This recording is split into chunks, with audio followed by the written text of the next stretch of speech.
Olá pessoal, boa tarde, tudo bem? Elber do Coletivo Gerações. Hoje eu estou aqui com o Paulo do Vale em mais um Papo do Dia.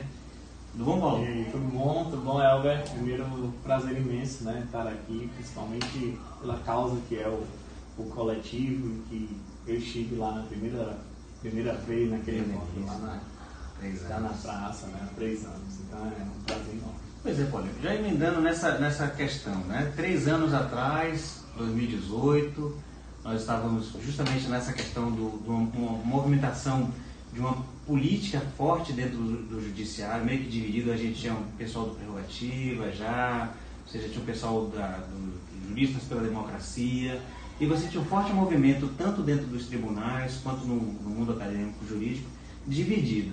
Você acha que essa divisão ainda existe? Como é que isso está amadurecendo e depois de ter tido as anulações das condenações? Como é que você vê o mundo jurídico hoje, e você nessa questão do ambiente de Ministério Público, como é que você vê a evolução disso hoje? Eu acredito que foi uma grande divisão, né, nesse momento da questão do Lava Jato, foram marcos, né, que dividiram realmente o sistema jurídico, e principalmente na esfera criminal e também dos tribunais de conta, né, onde teve as maiores repercussões, que foram crimes que eram contra a administração pública.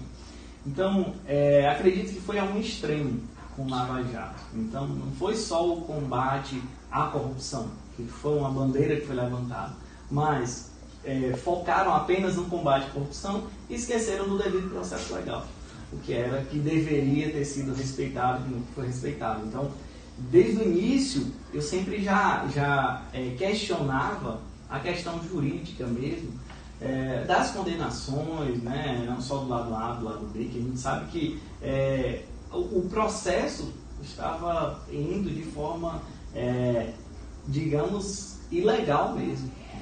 Então você acha que essa experiência pode servir para que a gente amadureça o sistema jurídico brasileiro, ou é uma questão que o sistema estava bom, mas o que estava eram os atores que precisavam ser redefinidos nessa questão da atuação política?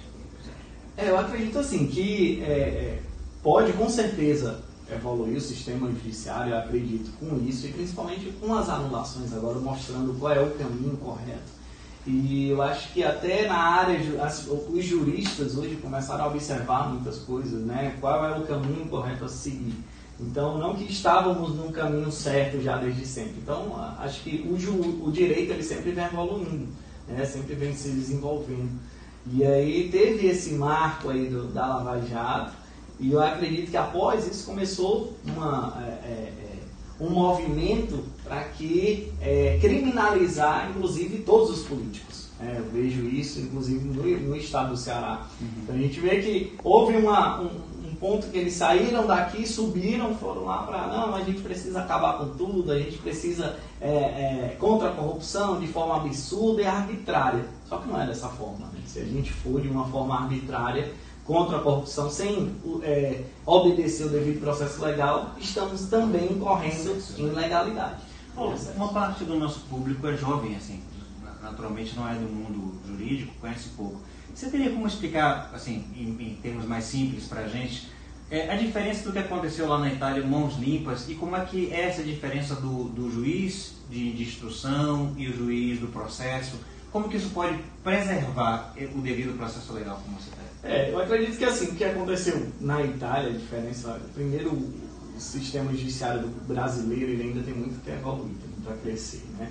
Então, hoje existem aí os juízes da garantia, que vai ser o juiz que ele vai julgar uma parte do processo e outro juiz que vai julgar outro, né? Então, o que aconteceu muito com a questão da Lava Jato era que esse juiz, tanto ele julgava como ele condenava, era como se fosse um tribunal da Inquisição, né? Onde ele acusava e ele mesmo julgava. E o processo ele já estava, o próprio processo que ele preparou, ele mesmo julgava em cima do processo que ele já estava. Exatamente. Então, pode até ter algumas pessoas que são contrárias a isso, a atuação dos juízes e do juiz que atuou nas causas aí, principalmente da Lava Jato, mas eu tenho convicção, né, de que a gente tem que respeitar o devido processo legal. Mas e aí, então quer dizer que nesse sentido o paciente, como vocês chamam no mundo jurídico, ele já entra prejudicado quando você tem um juiz fazendo a instrução e ele mesmo julgando o mesmo caso? Ele já entra em prejuízo da causa?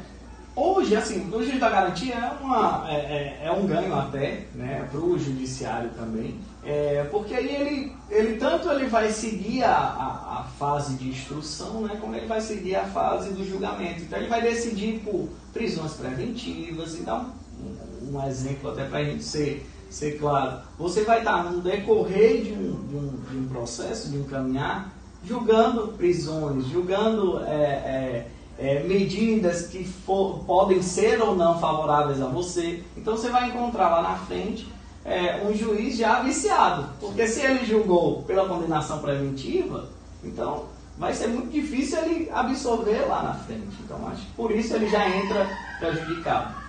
E essa questão, por exemplo, da gente ter um período de carência entre a atuação dele, né, como profissional operador do direito, e depois no espaço político, você acha que isso é importante? É fundamental, né?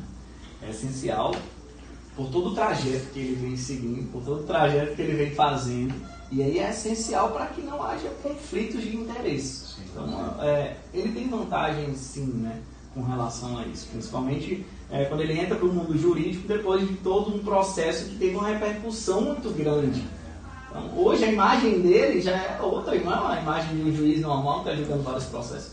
Se você for perguntar, exatamente, se você for perguntar para quantas pessoas, quais juízes que elas conhecem, é só esses juízes que talvez os juízes de casos arbitrários que a gente teve, as pessoas não lembram o nome do juiz.